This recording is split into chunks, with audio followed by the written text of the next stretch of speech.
Welcome everyone to a new episode of the Definitive Crusade. I'm your host as always, joining the machine Hughes, and joining me from across the big pond, two Crusaders we all love. It is the random dude Josh and Matt Nightlight at 95. Matthew, Howdy doodly. how's it going? It's going. It's going. Yeah, it's going. We're here. We're excited to be here. I've still got this small nap problem, but if you guys see me just randomly clapping, that's video. It's just this is our awareness video for Tourette's and tics in general. Right. That's my new tip. Random clapping. We're gonna get into a book, and he'll be like, "Yeah, so this book, damn it, just out of nowhere." Shit. Before we get to the books, it's time for a little bit of celebration, a time to kind of sit back and pause a little bit. This week has seen the revelation from, let me get the website so I'll get it right, blog.feedspot.com. The link will be at the bottom of the pod. All right. Check this out. This is how far we've come. All right. So Comic Crusaders, the site that launched us, is worldwide rated at number 12. That's worldwide. And you know how much we talk about DC books, we talk about Marvel books, and we talk about indies. What we've got to remember about Comic Crusaders, and in fact the UCPN, is that we're not multimedia. We're not a conglomerate. We're just fans doing this for fun. And we are number 12 in the world. The UCPN that hosts the great shows like the Definitive Crusade, No Price Podcast, Old Timers Comic Book Show, the Jank Think Tank. There you go. You got it. It's a bit of a tongue twister, not gonna lie. Yeah. And I'm short-tongued. So amongst many other different shows, Ray comes in worldwide at number 18. That is a massive, for UCPN by itself, that's a massive 50% increase jump from where we were. I was going to say, I think we got super excited just being in the top 100. Yeah. And now... Yeah. Man, I remember when CC being in the top 30 was a big thing. Yeah. Yay, CC's in the top 30. Woo! And UCPN was like low 40s, and then wow, look at us now. So a big shout out, not just to you guys who are listening, but a big shout out to every host and co-host that we've got producing podcasts for the UCPN. Big thank you to all the reviews on Comic Crusaders who spend time talking about their love of comics and what they love and what they don't love about comic books. So guys and gals and everything in between, here's to you. Well done. Thank you very much.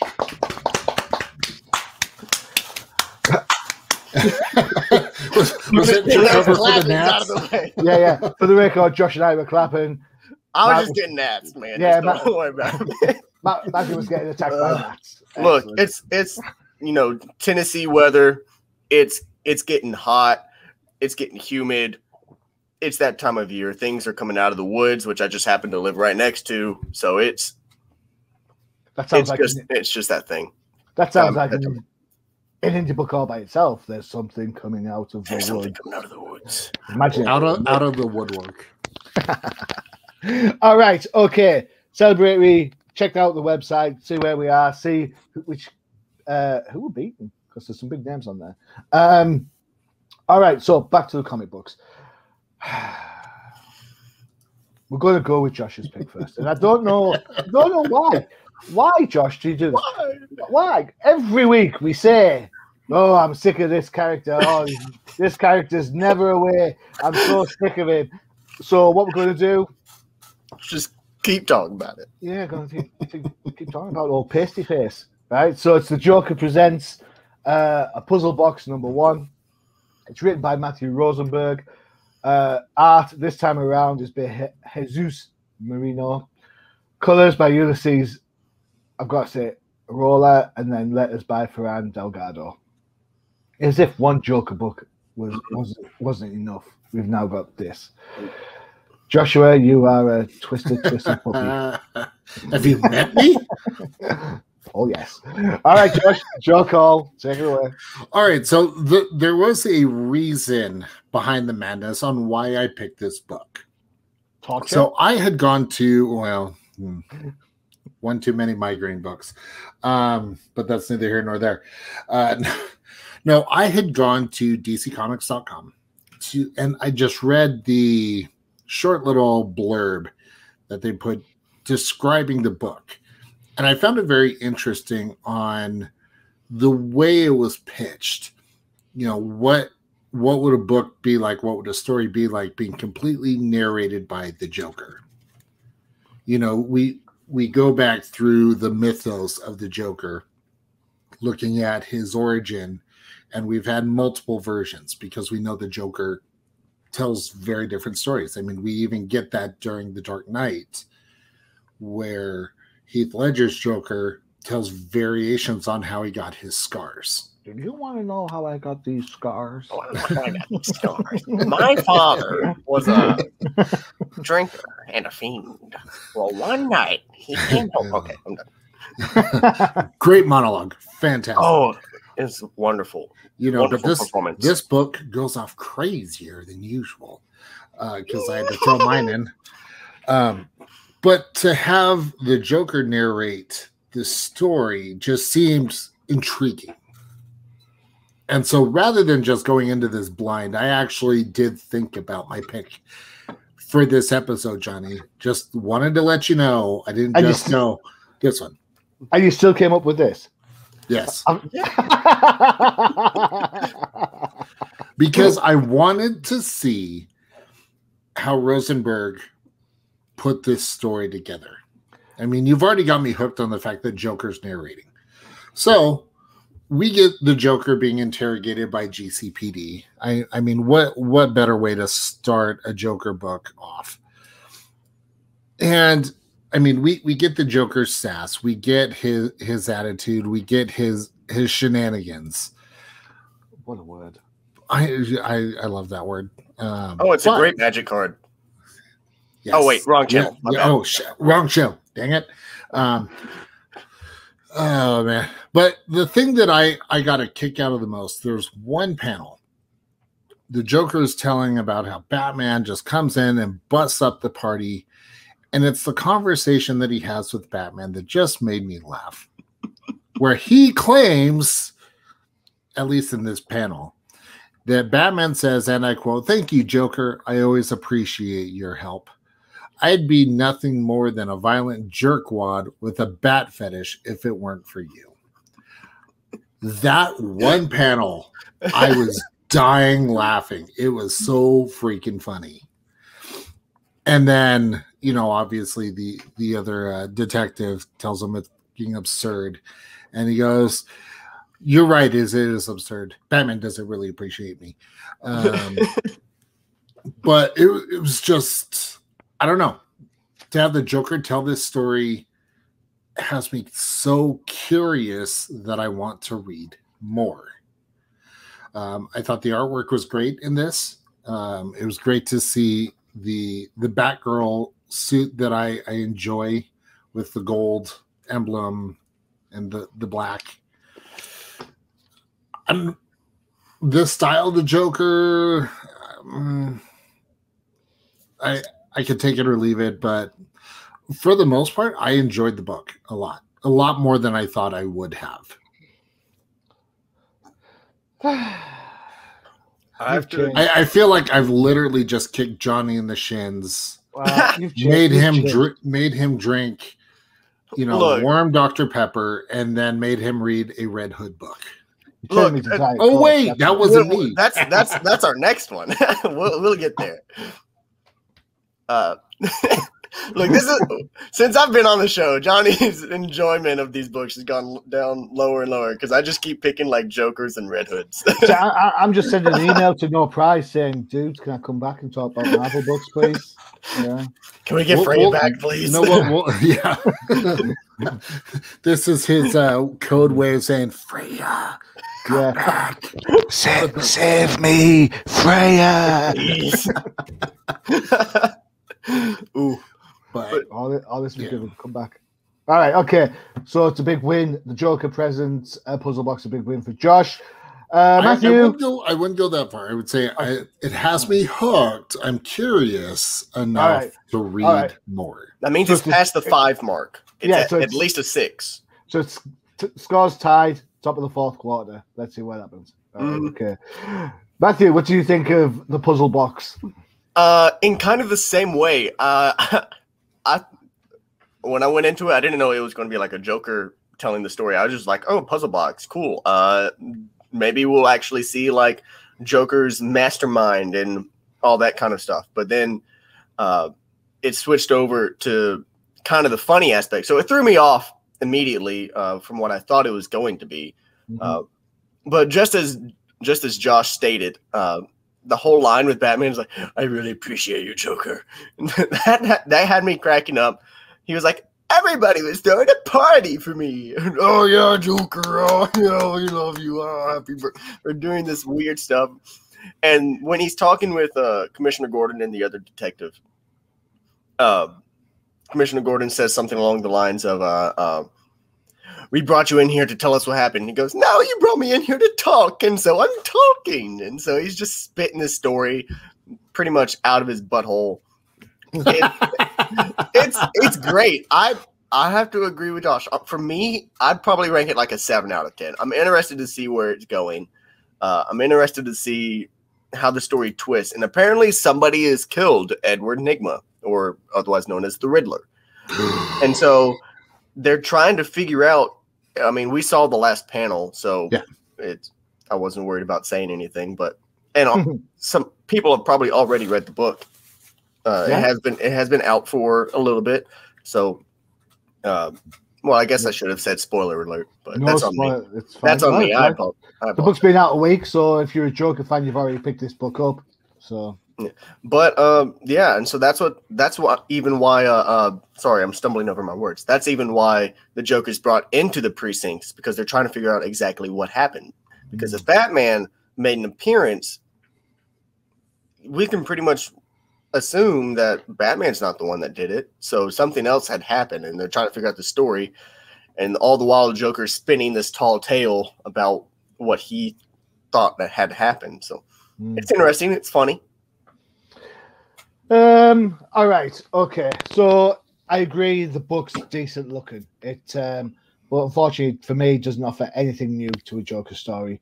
It reminds me a lot of the Batman's Grave in tone and kind of the visuals. Remember the Brian Hitch book a while, the 12-issue miniseries? Yeah. Where it's like, ooh, there's this going on. At least I had a mystery.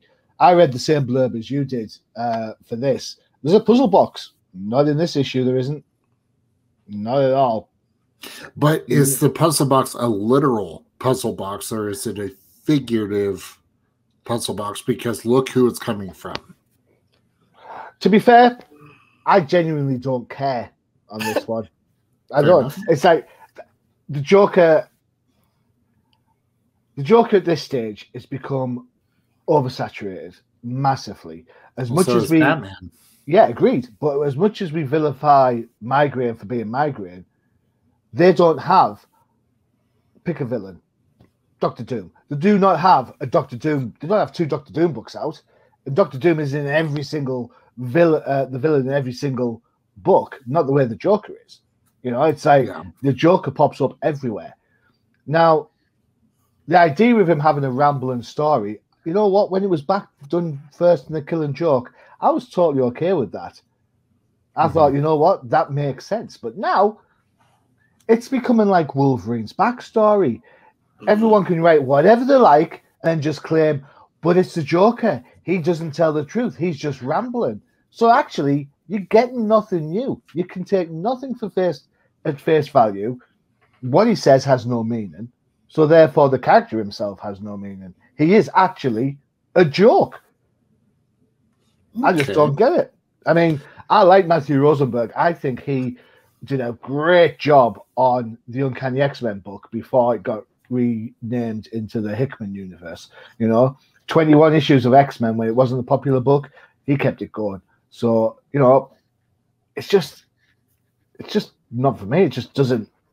It's like, yeah, another rambling Joker story. So let me ask you this. Do you at least have an appreciation for the decision to have Batman use his grappling hook to shoot that into Killer Croc's head? Because I thought that was funny. That panel, Yeah. Donnie's like, and then Killer Croc saying, "I'm an idiot." Well, I mean, You're there's right, some great Joker. one-liners in this.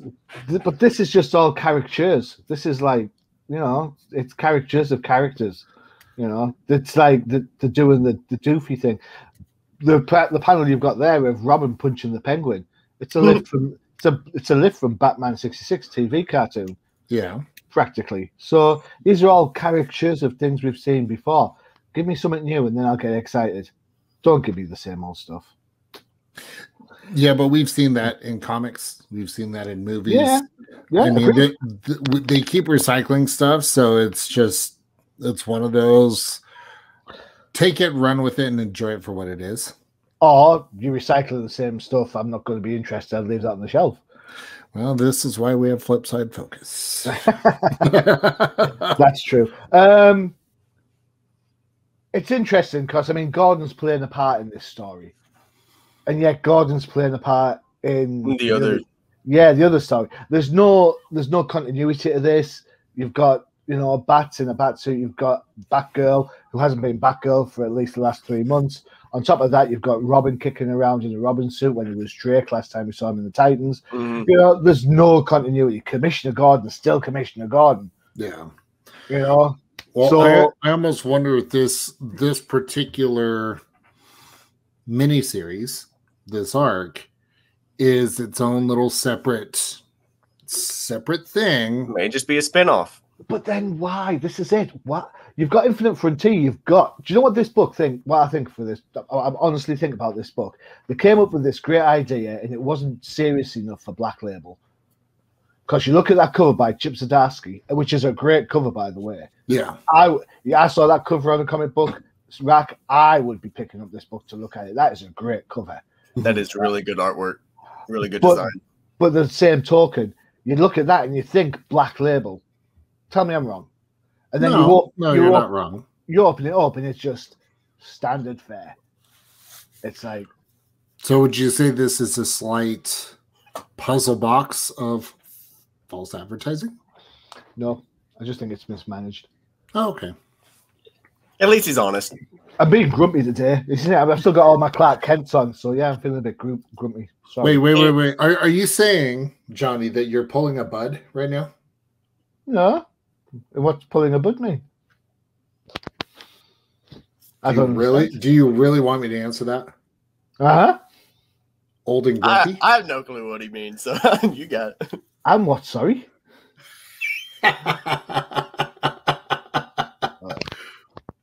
What? What have I missed? I mean, yeah, on that note.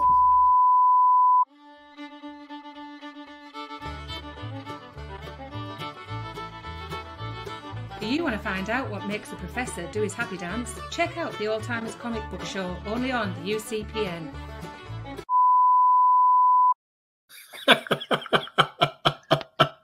I ain't dancing. I know, that's what separates you and Bud. Right. Okay. The audio guy. Donnie says, moving on. Let's go. Yeah, your audio guy's gonna kick your ass. All right. Okay. So, Joker presents the puzzle box, kind of a mixed bag for me, at least. But the guys like it, so that's cool. Next up is Batman Urban Legends #4. Now, there are 1, 2, 3, 4 parts to this story, to this issue, I should say. We'll go through the first one. We'll talk about each one, I guess. Some more than others, I assume. First up is Red Hood and Batman. It's episode 4 or chapter 4 of 6. Written by Chip Zdarsky, art by Eddie Barrows, who is Mr. Consistent, and Eber Ferrier. Flashback art is by Marco Tor. Colors by Adriano Lucas, and letters by Becca Carey. Matthew, this was your choice. I wonder why. Look, so I was, of course, between this one and the next issue of Joker, because Joker issue 4 was released, and I really wanted to pick it up and continue with that. But that's the same one I've picked for the last few issues, so I want to choose something a little different. And Future State Gotham was also out. I could have. I was very dissatisfied with the last Future State. Even though it was Red Hood, I was very dissatisfied. So I didn't want to pick it up and read it. Okay. And so I decided to pick this. It was a collection of issues, as we said, which the last time we saw something that was like split issue, they have now tied those issues together.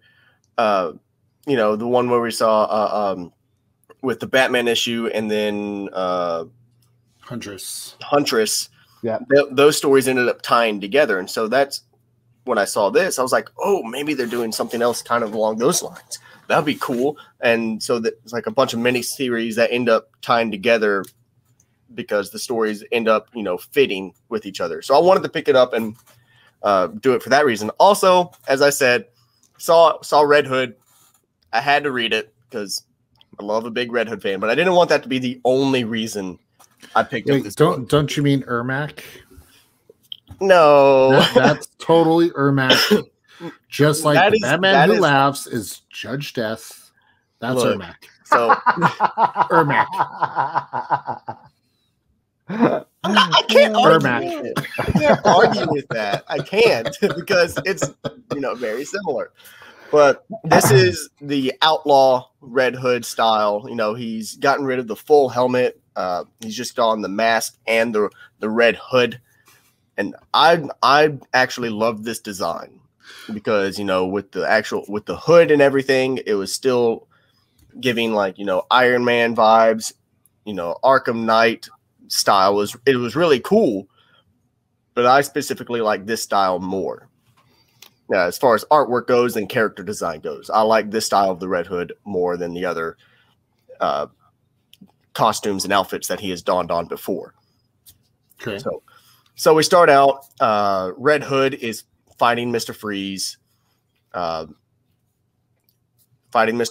They have Red Hood's talking about, I'm not the same as I used to be, and it flashes back and forth between him fighting Mr. Freeze and the time when he originally died in the warehouse fire and the explosion set up by the Joker. And it's bouncing back and forth between memory lane and the current fight. He's talking about his differences between now and back then. How he's more prepared now. He has more experience now compared to back then. And the only reason, or the biggest reason that he's grown up now is he understands that the fact that his Robin and Batman never worked out is because there needed to be a mutual trust in between them for them to work. Mm-hmm. And so he realizes that he needs to trust Batman, and he ends up calling Oracle and saying, hey, I need help. I need Batman. And then he's shot by Mr. Freeze, frozen, to which Batman responds, or Oracle notifies Batman, and he was like, okay, I'll be there in a second. And Oracle's like, no, he specifically asked for you, which chimed a major red flag into Bruce's head. It was like, oh no, I need to go save Jason.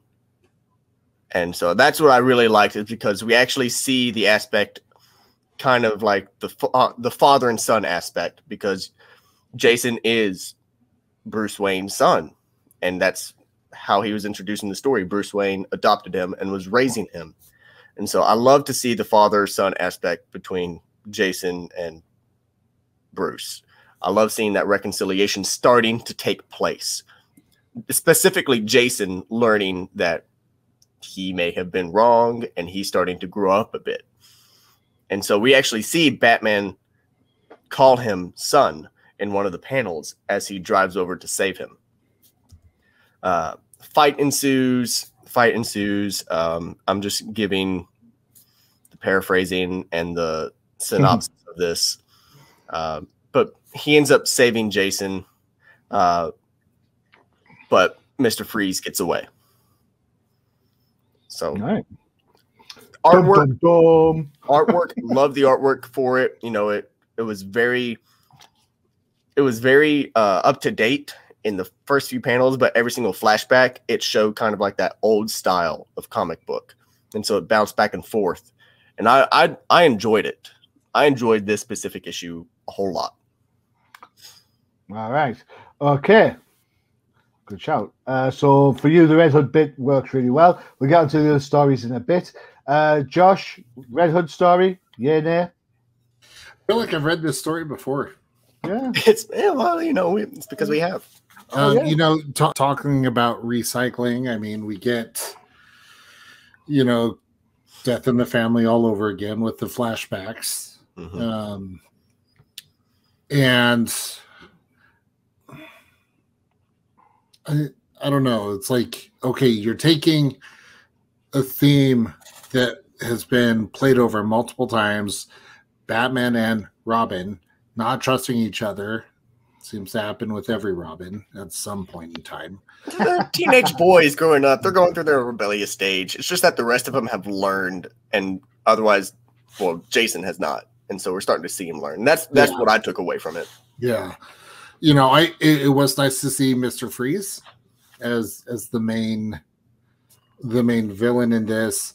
I would agree the action sequence, especially in the Batmobile, was probably the part that I enjoyed the most. Just because I'm always a fan of the Batmobile, and to be able to actually see it in action, I thought was fun.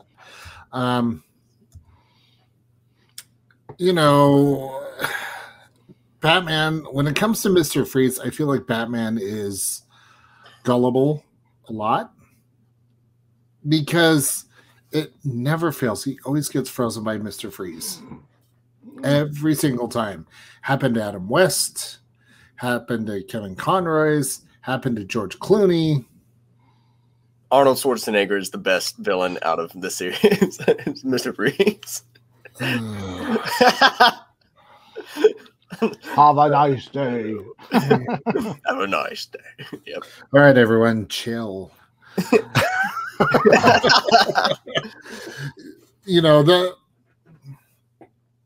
This one that I'm going to fully invest a whole lot of time in? No. Was it a good story? Yes. Even though they're taking, a story we've read before. I mean, there was that mini series where they had like the alternate versions. We had the Night's End. Oh yes, I remember that. There was the Death of Superman, that version, where Superman doesn't come back and Supergirl ends up going batshit crazy. Yeah. I feel like this is an updated version of that. All right, okay. All right, so I kind of agree on this one with Josh. I've seen A Death in the Family a gazillion million times. But let's be honest, you enjoyed seeing Jason die again. Well, to be fair, we've talked about this on the Old Timers show, and if I can just share my screen for a little bit, my favorite Jason Todd Red Hood outfit is probably that one. Yeah. So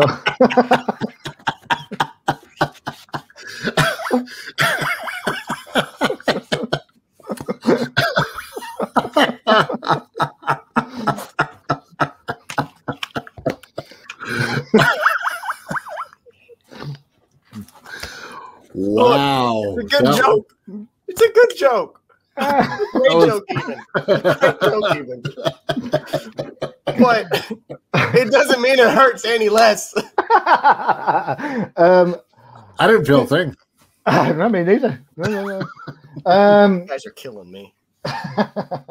Jason Todd? So no, Stop it! Stop. The Red Hood bit of this story, it's kind of, it made me stop and think, what were they doing for the first three parts? Because this could have started as, hey, this is chapter 1, and we would be like, all right with it. I don't know what was going on in the other issues, so I don't know how far the story's progressed. But I haven't seen the other issues yet either. So I don't know. I think this is just a little bit of a mix too far for me. But we'll do one more story from this book before we take a break, and then we'll come back and we'll do the second two. So the second element of this book, where are my notes? There they are, is Batwing, written by Camus Johnson, art by Loiso Mixie. That's what I'm going with. Sorry if I've said it wrong. Inks, Trevor Scott. Colors by Andrew Dahlhaus. Letters by ALW's Troy Patiri. I've got to say this right now. I'll start this off for you because I'll make it short and sweet. I'm not a huge Batwing fan in any shape, way, or form, so I don't have to read this right. But even so, he's still a more of a Batman than the next Batman is. Yeah. There you go. That's my take on the Batwing story. Josh, what do you think of the Batwing story? I feel like this could have been like a DLC expansion for Batman Arkham Knight, and it would have Been pretty okay. It would have been fine. Makes more sense than the Azrael one. Right. For Arkham City, because that just went nowhere. All right, okay, cool. Matthew, Batwing, yay, nay? Kind of like you, I'm not a huge Batwing fan. The story was okay. You know, it shows him, you know, doing his patrolling. He's, you know, trying to figure out the rest of these Riddler riddles. He goes down into the sewer, and he starts, you know, he goes in, the Riddler gives him a riddle. He's like, okay, what's the answer to this riddle? I got to figure this out. And then fighting happens because DC Comics. Yeah. And then during the fight, he's having flashbacks between him and Tim. Excuse me if I'm wrong, but if I remember correctly, it was Tim. Yeah. And he's just talking about, you know, it was like a weird thing to flash back to for this very specific riddle, very specific moment. And he's like, oh, equator. That means the answer is this. And it was kind of corny to me. Yeah. But the artwork's really well done. The only few things that I didn't like in the artwork was the close-ups of the suit and the face. Like I can understand it's supposed to be water dripping down on the mask, but it just doesn't look right to me. Okay. It looks like the mask is kind of deformed, but that's just me. Kind of looks like, remember the Battle Damage He-Man figures from the late 80s, early 90s? I wasn't born then. Hey, Johnny, remember the I do.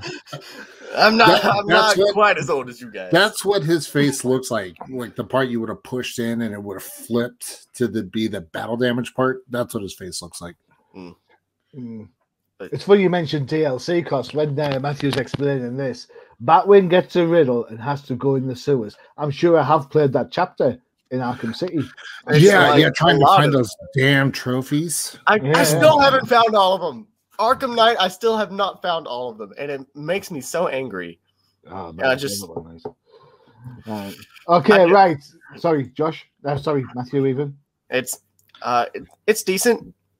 It's decent. Like I said, when I picked up this, I was wanting some kind of, you know, way to tie it all in together. And so far, I haven't seen any way of tying it in together. They all seem to be separate stories. Yeah, I think that's going to be a reach for you on that one. Yeah. All right. Before we take a look at Tim Drake and Grifter from this same book, here's an advert for an up-and-coming show.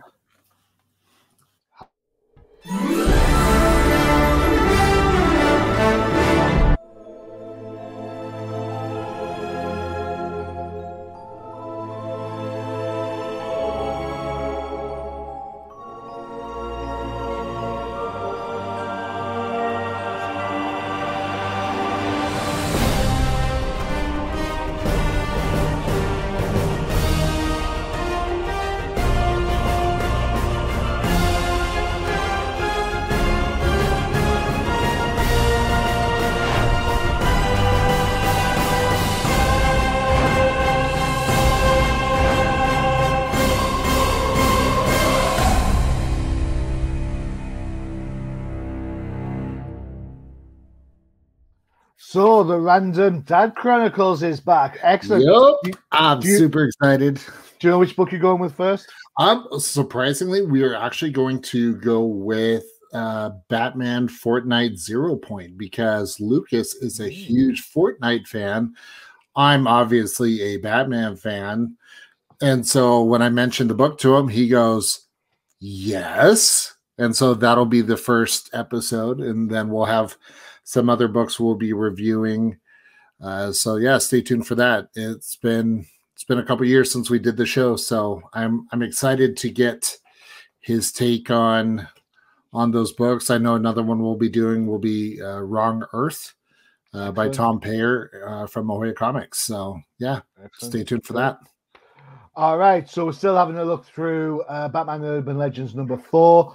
We're up to the Tim Drake storyline, written by Megan Fitzmartin, art by Beline Ortega, colors by Alejandro Sanchez, and letters by Pat Brosseau. Or Brosseau. Or Seau, even, if I remember my junior Seau moments. All right, Matthew. Tim Drake. It's like, you know, he's the cool Robin that took over from the dead Robin, just so you know.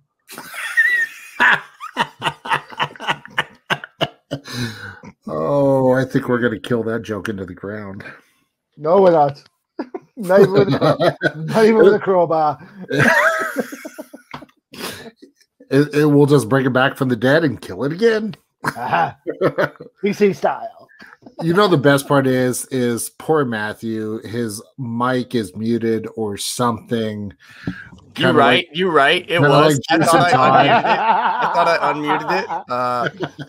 That's because he was not using all the swear words he could think of. You right? Don't worry, I'm a child. Like you said, someone said we're going to kill this joke into the ground. I said, yeah, it's a killing joke, and that's why. Oh, good one, nice one. But all right, yeah.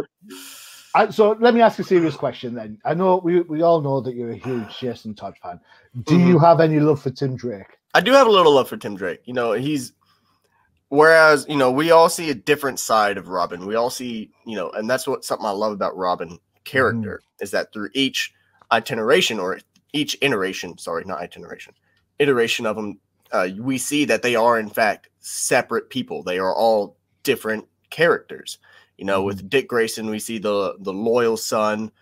Jason Todd, we see the rebellious teenager.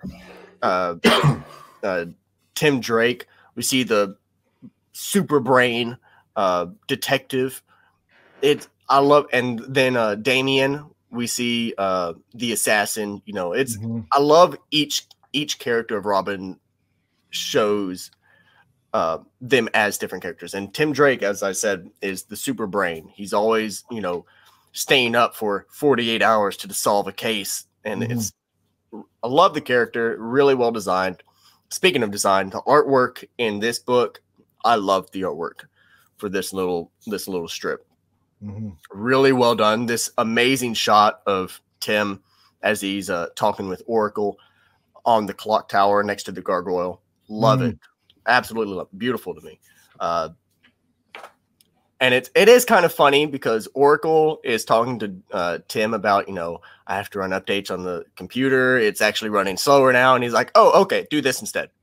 And she's like, it worked. Why did that? And he's like, yeah, you know, it's my system. You know, I designed this thing. Yeah, so, I did this. I did this. I know how this works. It does the beautiful Assassin's Creed skydive off the clock tower towards these two guys to ask them questions. Story behind it. There's a bunch of kids that have turned up missing from Gotham, and he's trying to figure out why they've disappeared. And one of them mentioned that there's this chaos monster that's that one of them was involved with, and said something about, like, they were like, oh, well, this person was into some weird stuff. We saw a text once where she said something about a chaos monster. And so it was like, oh, I'll try to figure this out. I've actually got I've got a dinner plan with an old friend at 9. And she's like, no, we got to figure that. And he's like, all right, I'm out. Click. Adios. And so he ends up going and meeting with his old friend, which Bernard. Yep, from the Robin Long Running Series, Volume 2, around issue 140. The good thing about the Robin Tim Drake series, there was a huge kind of supporting cast. It was kind of like Peter Parker at high school. You know, there was kind of had like that. And he changed schools a couple of times as his dad found out he was Robin and stuff. So there is some nice overlay for that. So, yeah, keeping it history. And so And so seeing like this throwback to an old character, I didn't know who it was, so I had to look it up. Pretty cool that they even included like the throwback in the little text. And we see he's like, "Oh, hey Bernard," and he's like, "Oh, hey Tim," and he's like, "This character was last seen in this specific issue," in the little subtext right below it. So I thought that was really cool to let the newer readers know where he was from. It's also funny. He says he puts on these clothes and he's like, "Oh, we need to update these clothes. We need to, figure something else out. These are like Dick's old clothes or something." Yeah. So it's kind of funny. We eventually see them. They're having dinner. They're talking, catching up, and then lo and behold, this guy shows up, the Chaos Monster. He's like, "Let chaos reign. You can't stop me." Blah blah blah blah blah. Tim goes to fight him, gets knocked out. Bernard ends up missing. Da, da, da. It left me on a cliffhanger. I'm curious to see where it goes from there. Okay, so cool. This is probably my favorite out of the 4. Shut up. This is probably my favorite story out of the 4. Whoa. Because as I said, kind of in agreement with you guys. It may be me being biased why I like the first issue so much because Red Hood. But I do have to agree it is redundant from what we have seen before, whereas this is new. I don't know what this Chaos Monster is, so I'm interested to see how this goes, how the story develops. So. Okay, excellent. Josh, you a Tim Drake fan? I am. I actually really liked this story. It was great to see Tim Drake, being the Robin that we all know and love. I like the design of Robin in this. And where Matthew asked about, what is this Chaos Monster? I can tell you exactly what this Chaos Monster is. You cast it for Wilberg. It is a 3/4 legendary shapeshifter. With Shrek. Josh, we're on the wrong channel. We're on the wrong channel. Shit. Oh, stop. But when I saw the Chaos Monster, that's what I thought. The design looked like something out of Magic the Gathering. Very good. Okay. And it does kind of look like the Krona, the one where like you can give permanents to other people. Mm-hmm. Yep. It does kind of look like her. And Johnny's like, I have no idea what the hell they're saying right now. All I'm seeing is shades of Ragman. I'm not going to lie. That panel you've got going there, he's got some Ragman going on. Yeah, but I think the art on this particular chapter of the book, I think it's great. I love it. Mm-hmm. It's so stylized. It's just a little bit different from the norm. Those panels where you've got Robin sort of like doing his hero pose, they're perfect. That's great. Yeah. I agree with Matthew on this. This is probably best one out of the book.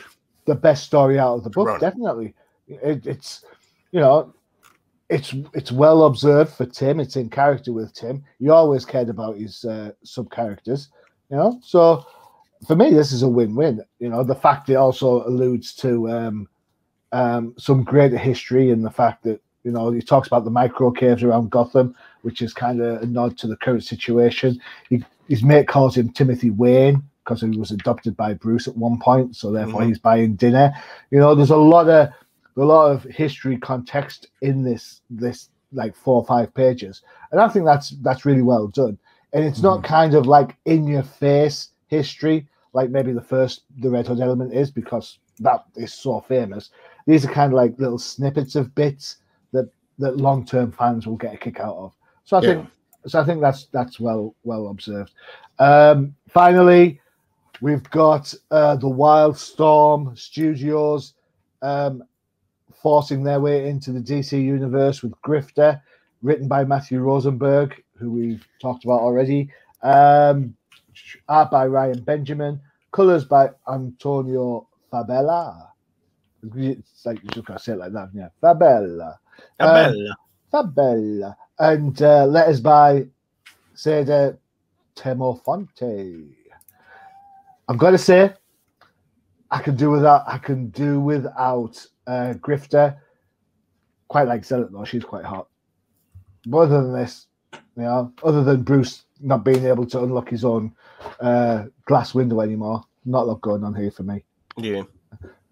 Matthew, what do you think? So the only, and this is showing, me being younger than the rest of, or most of our viewers or you guys. The only character I recognized in this was, Lucas Fox, Bruce Wayne, and Slade. I didn't know who anybody else was or were. No. I don't know who they are. And Superman. Superman makes an appearance. So brief history then. So while Jim Lee was huge at Marvel, early 90s, left Marvel to form Image. His group was his studios, Wildstorm Studios. They did Wildcats and they did a couple of other books. Grifter and Zealot are characters from the Wildcats universe. When Jim Lee sold Wildstorm to DC and became the co-publisher, his characters from Wildstorm Studios would start making their way into the DC universe.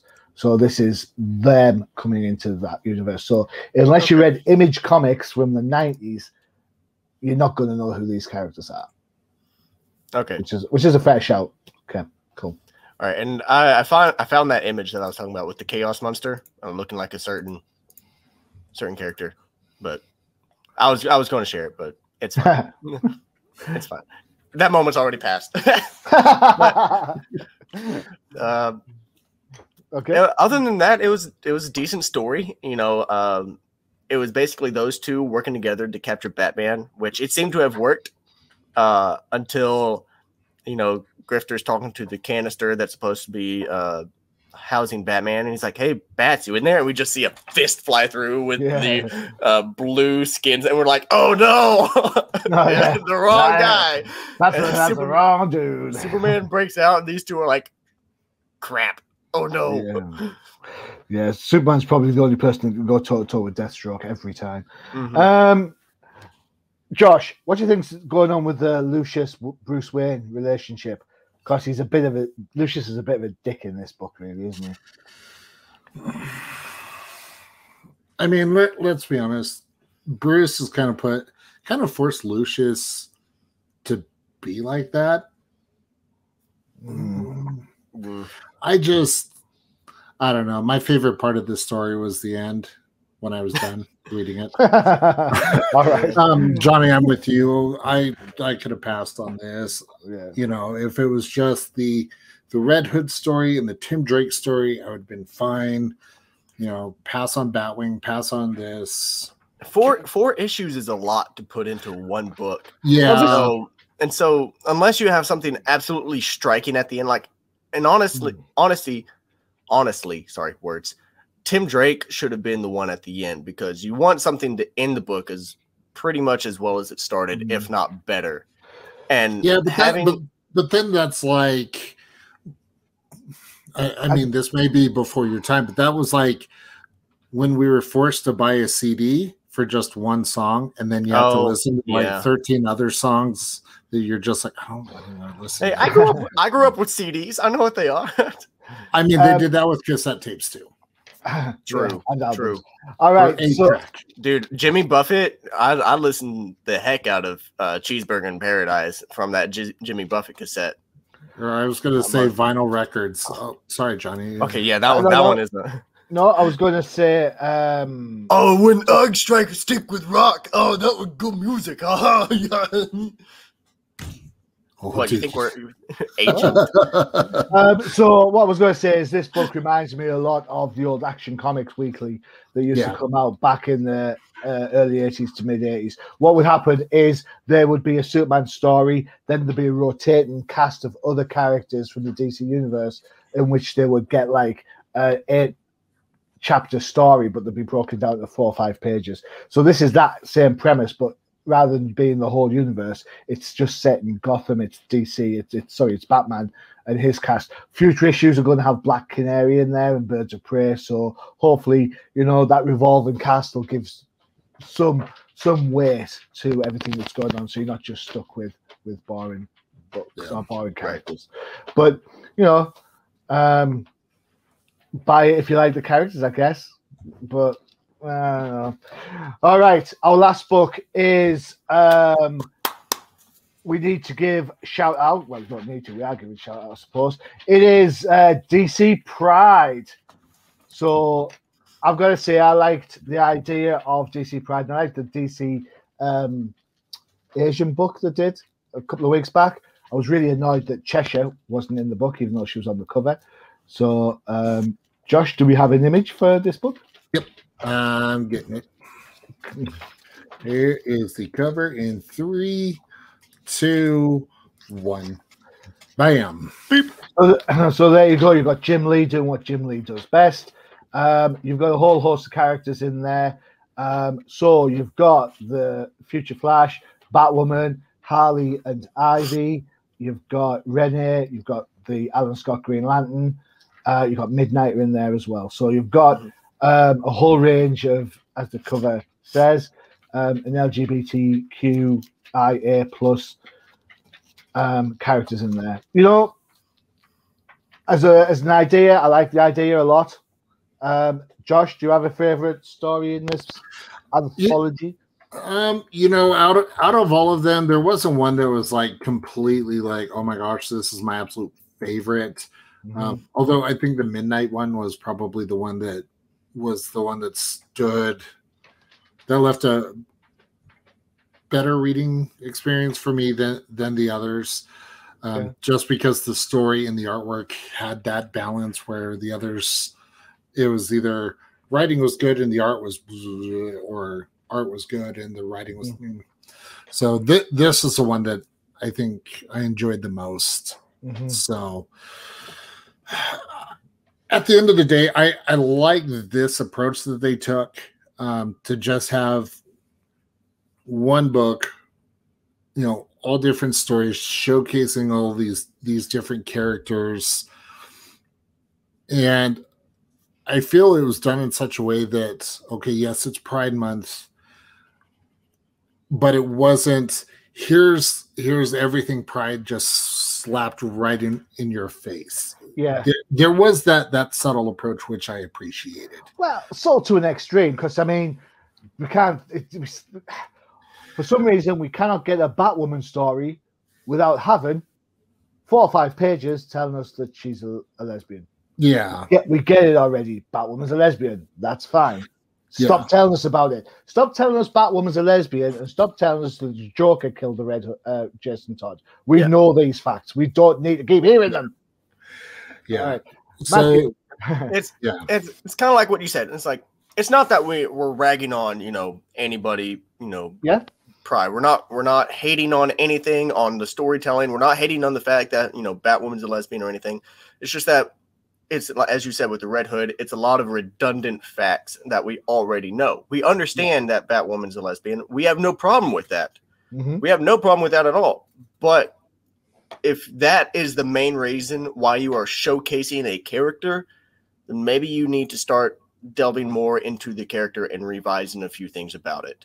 Because if every single issue of Red Hood is him being killed by Joker as a past turning point, which, yeah, it's a major turning point for the character, but after so many issues and so many repeats of the same story, it gets old and the fans and readers want something new.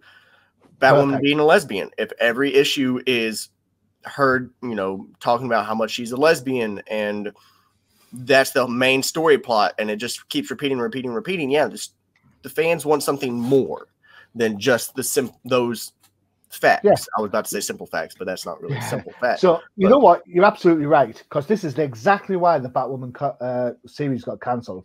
You know, people weren't buying it. It was 12 issues of the same story the missing year. You know, and we got to the point like, right, enough's enough. We don't, you know, we get it. She had a girlfriend. They fell out. She loves her. She misses her.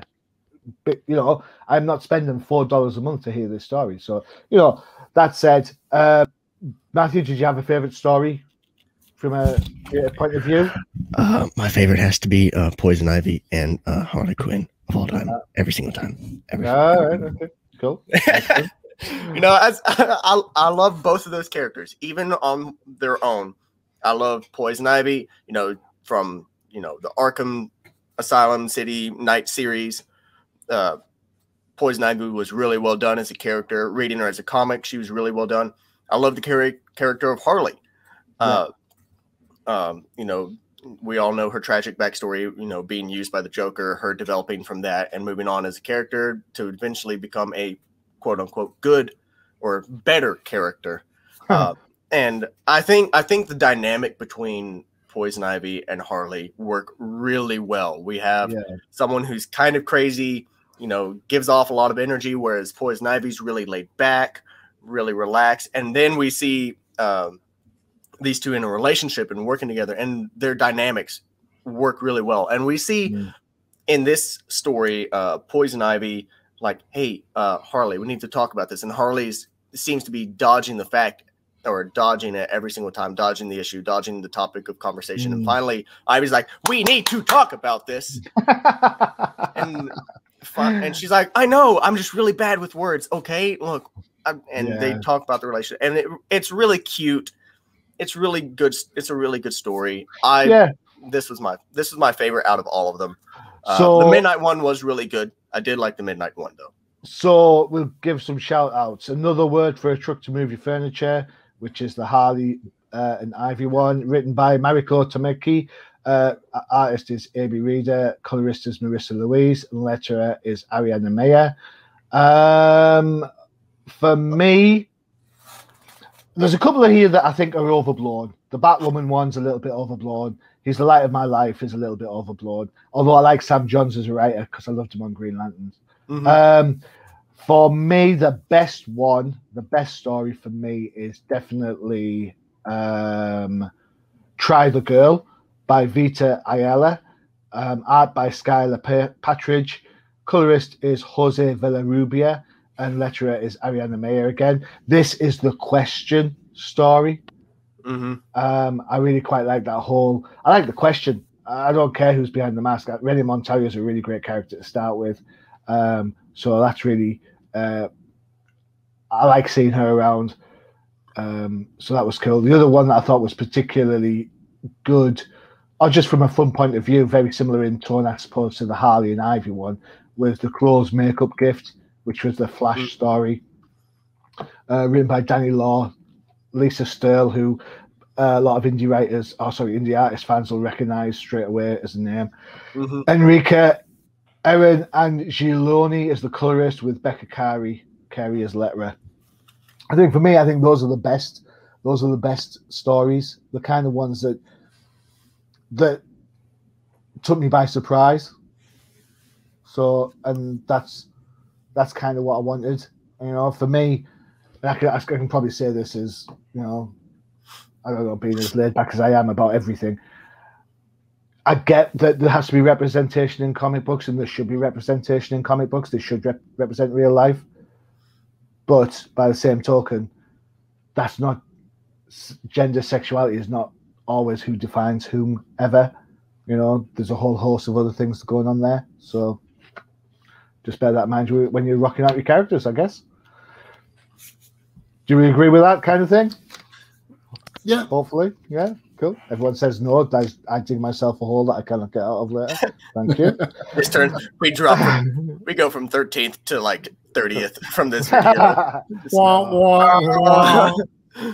Yay, I'm fired. Woohoo. Yeah. All right. Just to reiterate, we're not, if a character's main thing for the selling point, the main selling point for this comic is them discovering their sexuality. If it's a single or two issues, we have no problem with it. Those are really cool.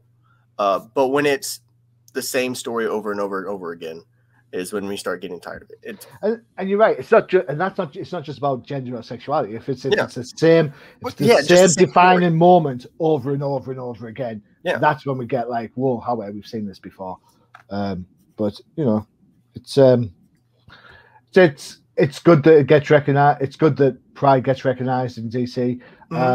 We all have, you know, I know I certainly have friends within that community who absolutely feel supported by the fact that DC are putting out so much content that caters specifically or is aimed specifically at them. So, you know, it's just the same as everything else. If you like it, buy it. If you don't, don't. It's simple as. It's not no hardship on this. You know what I'm saying?